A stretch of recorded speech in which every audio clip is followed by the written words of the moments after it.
अस्सलाम वालेकुम वरहमतुल्लाहि वबरकातुहू।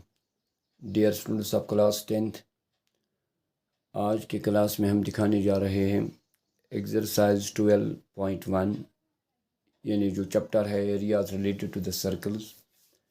उसमें उस चैप्टर के हवाले से हमने कुछ फार्मूलाज कल पिछले क्लास में दिखाए। आज के क्लास में हम एक और फार्मूला दिखाएंगे, how can we find the area of the segment. पहले हम दिखा देंगे area of the minor segment, और फिर जब मेजर सेगमेंट का एरिया निकालना होगा तो हमें एरिया ऑफ द सर्कल को, पूरी सर्कल के एरिया को सब्ट्रैक्ट करना होगा area of the minor segment, और उस तरीके से हम area of the major segment भी निकाल सकेंगे। तो एक्सरसाइज 12.1 शुरू करने से पहले एक फार्मूला और दिखा देंगे, how can we find the area of minor segment.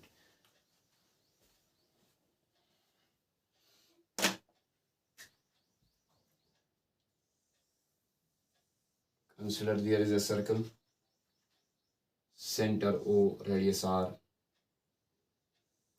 और सेगमेंट कैसे बन जाता है। Segment is a reason bounded by an arc and A card, this is a segment. इस सेगमेंट का अगर हमें एरिया निकालना होगा, it is a minor segment because arc is minor, और अगर इस माइनर सेगमेंट का एरिया निकालना होगा तो वो कैसे निकलता है, पहले मैं वो फार्मूला दिखा के दूंगा। Area of the minor segment is equal to r square into theta by 360 into pi, or you can say pi by 360 into theta minus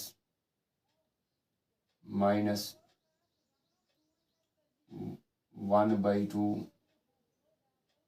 sin theta by 2 cos theta by 2, 1 by 2 नहीं बल्कि minus sin theta by 2 into cos theta by 2. This is the formula, r square times theta by 360 into 5 minus sin theta by 2 into cos theta by 2. तो ये theta by 2 कहाँ से आएगा, तो for example sector angle को denote करते हम theta से। For example the degree measure of this arc is theta, it is theta. इसका measure AOB is equal to theta. How can we find the area of minor segment. फिर major segment का area जब निकालना होगा इस वाले segment का, तो वो निकलेगा एरिया ऑफ द सर्कल यानी pi r square minus this formula area of minor segment. तो माइनर सेगमेंट के लिए फार्मूला बना देंगे हम। यहाँ पे अगर हम इस सेगमेंट का, इस शेडेड पोर्शन का एरिया निकालेंगे, शेडेड पोर्शन का एरिया निकलेगा area of the sector ABO, पूरे सेक्टर का एरिया माइनस करेंगे area of triangle OAB, unshaded portion का एरिया सब्ट्रैक्ट करेंगे एरिया ऑफ द सेक्टर के। एरिया ऑफ द सेक्टर कैसे निकालते हैं वो हमने पिछले क्लास में दिखाया, theta divide by 360 into pi r square, theta by 360 into pi r square, it is the area of the sector. इसको जब हम सब्ट्रैक्ट करेंगे area of the triangle OAB, तो वो बनेगी, वहाँ पे जो एरिया रहेगा वो रहेगा area of this segment, this shaded portion, ये इस सेगमेंट का एरिया निकलेगा एरिया ऑफ द सेक्टर यानी this formula minus area of triangle OAB। Sector का फार्मूला हमें मालूम है theta by 360 into pi r square, लेकिन we don't know the area of the triangle OAB। OAB का area कैसे निकालेंगे, it is the isosceles triangle. अगर हम इसको आल्टीट्यूड ड्रा करेंगे, मानेंगे OM, आल्टीट्यूड ड्रा किया, तो आल्टीट्यूड जब ड्रा करेंगे तो फिर इस ट्रायंगल का एरिया बनेगा 1/2 of base into altitude, 1/2 of AB into altitude OM। तो इसका मतलब हमें AB मालूम होना चाहिए, OM मालूम होना चाहिए, तब इस ट्रायंगल का एरिया निकालेंगे। लेकिन आप देखते हैं कि आपने एक थ्योरम पढ़ी है सर्कल में, इसी चैप्टर के हवाले से पहली थ्योरम हमने पढ़ी है, perpendicular drawn from the centre to the chord always bisects the chord. अगर हमें AM निकलेगा फिर उसका ट्वाइस बनेगा AB। तो इसलिए इस जब हम आल्टीट्यूड इसमें ड्रा करेंगे, हम पहले निकालेंगे OM, फिर निकालेंगे AM, OM भी निकालेंगे, AM भी निकालेंगे। रेडियस इज गिवन, एक हाइपोटेन्यूज दे के है OA, दैट इज R। चाहे आप ये वाला छोटा ट्रायंगल लेंगे या इधर लेंगे ये छोटा ट्रायंगल, तो हम पहले लेंगे, हमने इसको क्या किया, ज्वाइन ओ ए। मैं सिर्फ फार्मूला दिखाना चाहूँगा आपको, ये आपको उतारने की ज़रूरत नहीं है कापी पे। तो सिर्फ सीखेंगे फार्मूला कैसे बनेगी। This why the area of the segment equal to r square times theta by 360 into pi minus sine theta by 2 into cos theta by 2। ये मैं दिखा के दूंगा यहाँ पे कैसे बनेगी।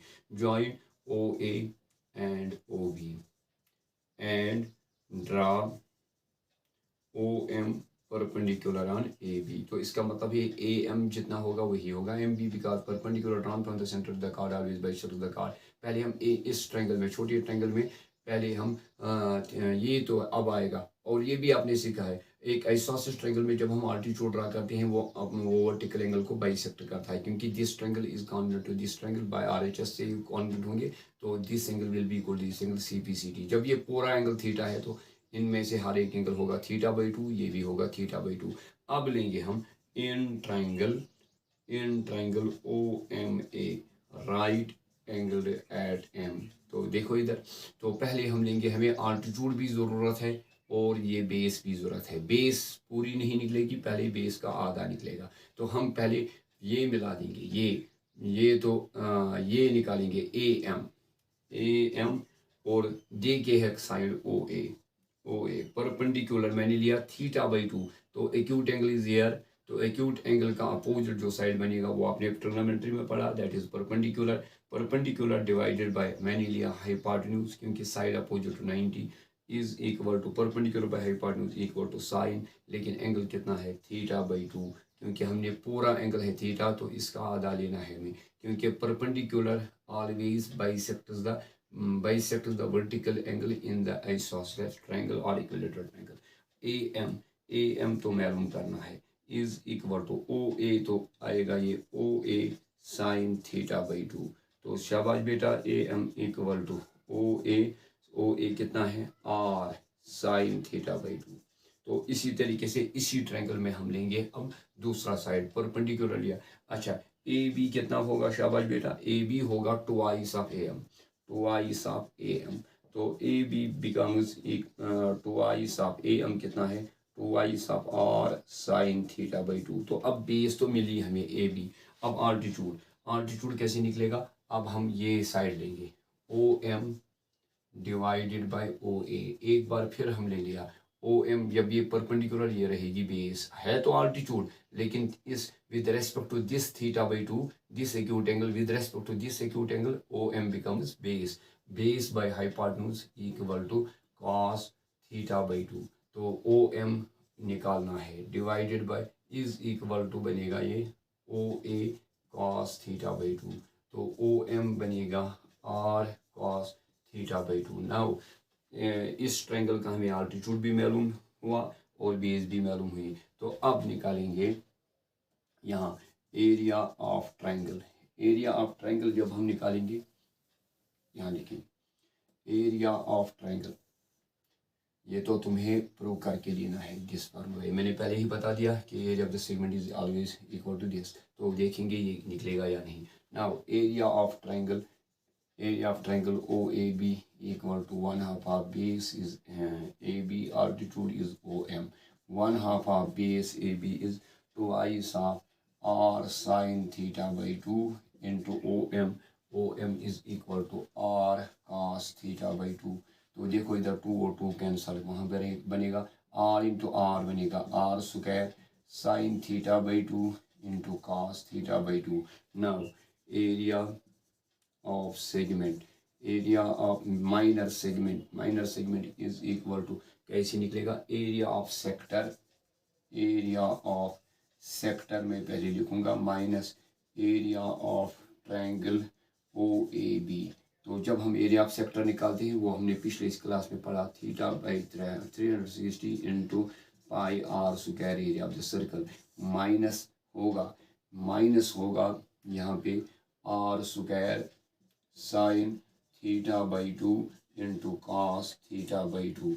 देख लेना इधर, अगर आप देखेंगे इधर भी आर स्क्वायर इधर भी आर स्क्वायर, ये पहले यहाँ से यहाँ तक एक टर्म, यहाँ से यहाँ तक एक टर्म, इनमें कॉमन क्या निकलेगा आर स्क्वायर। यहाँ क्या बचेगा थीटा बाई 360 बोलोगे या पाई बाई 360। अगर पाई बाई 360 इंटू होगा थीटा, तो इंटू थीटा इंटू पाई। अब शाबाश, आर स्क्वायर कॉमन निकला, माइनस आर स्क्वायर जब कॉमन निकला वहाँ पे ये निकला sign theta by 2 cos theta by 2। तो इस तरीके से हम एरिया ऑफ द सेगमेंट निकालेंगे। तो क्या रखा आपने याद, एरिया ऑफ द सेक्टर मैंने बता दिया पिछले क्लास में, area of the sector equal to theta divide by 360 into area of the circle या इंटू पाई आर स्क्वायर। और कल हमने एक और थ्योरम बता दी, what is the length of the arc of है सर्कल, वो मैंने बोल दिया theta divide by 360 into circumference 2 pi r. और आज दिखाया एरिया ऑफ द सेगमेंट कैसे निकलता है, r square times theta by 300, ये आर स्क्वायर मल्टीप्लाई है इस पूरे को जितना भी ब्रैकेट में है, r square times theta by 360 into pi minus sine theta by 2 into cos theta by 2। तो अब इसके बाद हम ये सारे फार्मूलाज अप्लाई करने पड़ेंगे आपको पूरे इस चैप्टर में, areas related to the circle. Now we will take the exercise 12.1 question number 1।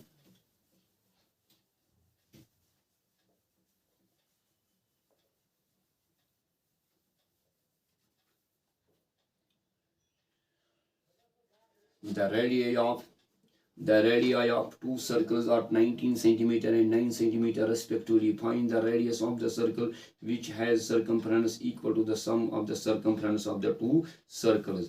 तो हम पहले लेंगे यहाँ पे दो सर्कल्स है, दो सर्कल्स का रेडियस देके है आपके पास, दो सर्कल्स हैं, एक है लार्जर सर्कल दूसरा है स्मॉलर, क्योंकि रेडियस इज डिफरेंट। तो एक का रेडियस है 19 सेंटीमीटर और दूसरे सर्कल का रेडियस है 9 सेंटीमीटर। और अब आपको उस एक तीसरे सर्कल का रेडियस निकालना होगा, और जो सर्कल जो तीसरा सर्कल है उसका क्या है, उसका रेडियस निकालना है, लेकिन उसकी सरकमफ्रेंस जो है, उसकी सरकमफ्रेंस जो है यानी उसका पेरीमीटर जो है तीसरे सर्कल का, वो किसके बराबर है, sum of the circumferences of the given two circles. तो अब यहाँ पे देखेंगे, यहाँ पे सर्कल्स कुल मिला के अगर आप यहाँ पे देखना चाहेंगे तो यहाँ पे तीन सर्कल्स है, पहले दो गिवन सर्कल्स, एक का रेडियस देके है दूसरे का भी रेडियस देके है।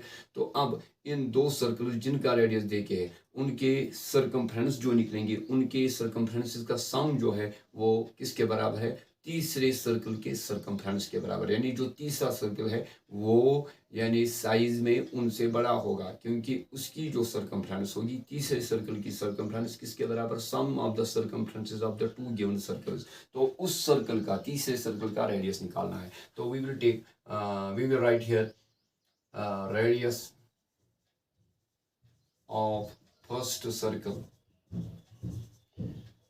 let us write it is radius is r1 which is equal to 19 centimeter, 19 centimeter।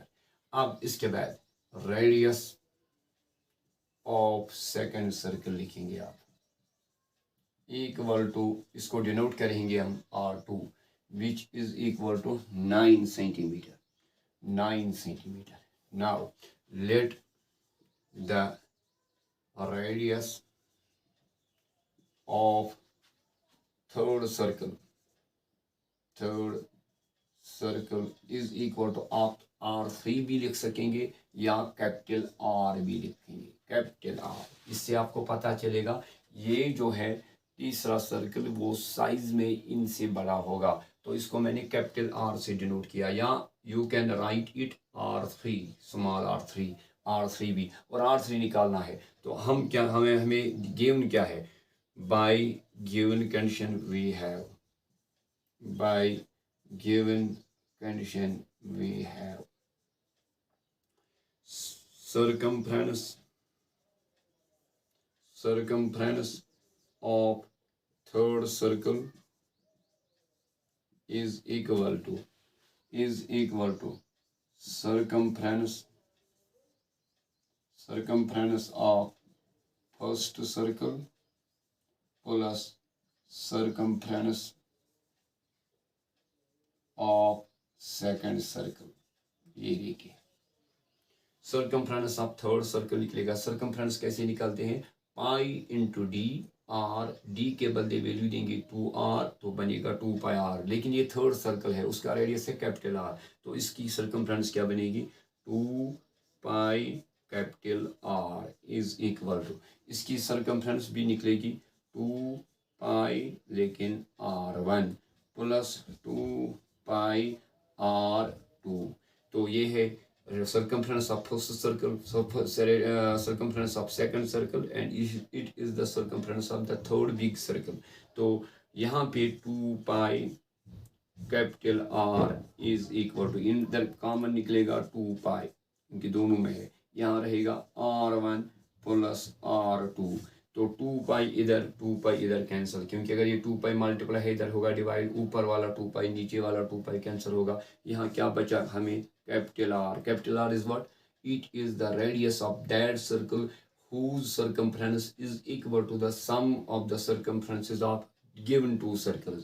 तो और रेडियस हम निकाल रहे हैं, हम R1 का वैल्यू तुम्हें मालूम है, that is 19 centimetre plus R2 is given 9 centimetre, तो therefore capital R is equal to 28 centimetre. तो अगर हमें फॉर एग्जाम्पल इस क्वेश्चन में यही क्वेश्चन होगा, अगर इसको जुड़ के होगा और कुछ कि find the also find the area of that circle, तो फिर ये कैपिटल R यूज करना होगा। तो area of the third circle will be equal to pi R square, तो R के बदले वैल्यू लेना होगा 28। ये भी हम यानी एग्जाम में हम निकाल सकेंगे इसकी थ्रू, यानी radius area of the third circle भी। तो ये था क्वेश्चन नंबर 1 एक्सरसाइज 12.1। ये नया चैप्टर है, चैप्टर नंबर 12, चैप्टर का नाम areas related to the circle. तो question number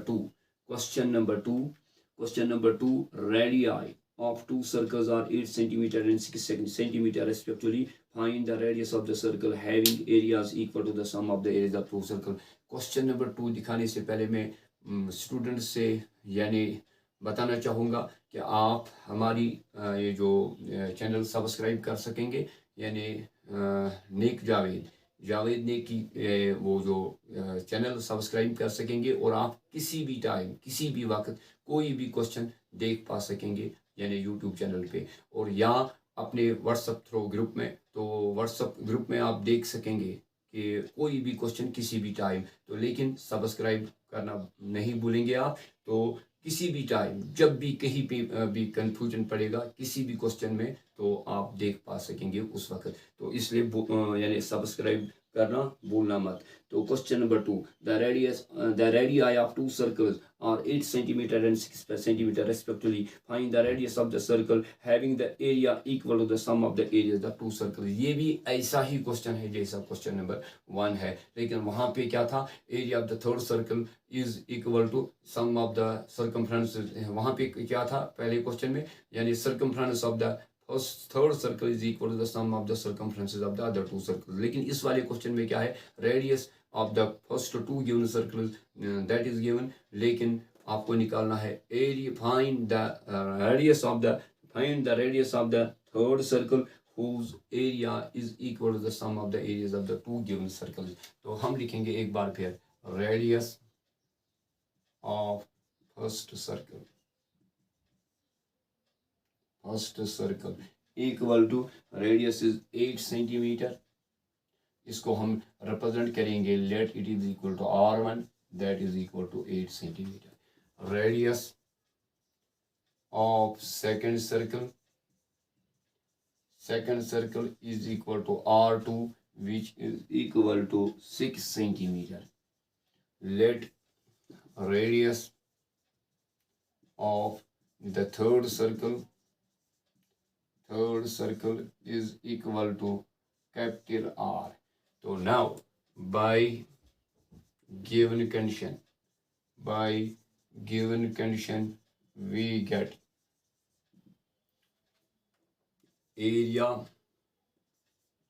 area of third circle is equal to area of first circle plus area of second circle। Area of third circle, area of the circle हमेशा निकालते हैं pi R square, तो we will write here pi capital R square equal to pi R1 square plus pi R2 square. तो अब पाई ऐसे ही, capital R मालूम नहीं, equal to pi common निकालेंगे, तो पाई जब कॉमन निकलेगा ब्रैकेट में रहेगा R1 square plus R2 square, pi और पाई कैंसिल होगा, capital R square equal to what is R1 8 square plus R2 is 6 square, तो R स्क्वायर इक्वल टू 8 8 दा 64 प्लस 6 6 दा 36, तो R square is equal to 100। R होगा असल में square उठेगा, यहाँ पे चलेगा रूट लेकिन प्लस माइनस के साथ, लेकिन एक पॉजिटिव वैल्यू आएगा दूसरा नेगेटिव, लेकिन रेडियस ऑफ द सर्कल हमेशा पॉजिटिव होता है, इसलिए नेगेटिव वाला नहीं हम लेंगे। क्वाड्रेटिक इक्वेशन में हमने पढ़ा स्क्वायर उठेगा, यहाँ चलेगा रूट प्लस माइनस के साथ, क्योंकि दो पॉसिबल वैल्यूज आएंगे, लेकिन यहाँ पे हम वही वैल्यू लेंगे जो आर के लिए possible. Radius of the circle तब बनेगा जब रेडियस होगा ग्रेटर देन 0, इसलिए आर का वैल्यू लेंगे रूट 100। आर होगा इक्वल टू 10 लेकिन सेंटीमीटर। तो ये था क्वेश्चन नंबर 2 एक्सरसाइज 12.1। ये है chapter areas related to the circle. एक बार फिर मैं बताना चाहूँगा, हमारी चैनल को सब्सक्राइब कर सकेंगे आप व्हाट्सएप ग्रुप के थ्रू, कभी कहीं भी किसी भी टाइम देखना चाहेंगे कोई भी वीडियो या कोई भी क्वेश्चन, किसी भी जो भी हमने इधर ऑनलाइन क्लास में दिखाए, तो लेकिन तो अगर आप चैनल सब्सक्राइब करोगे किसी भी टाइम किसी भी वक्त आप देखना चाहेंगे, ये आपके लिए बेनिफिट होगा। तो इंशाअल्लाह थर्ड क्वेश्चन अगली क्लास में होगा, तब तक के लिए फी अमानिल्लाह, अस्सलामु अलैकुम वरहमतुल्लाहि वबरकातुहू।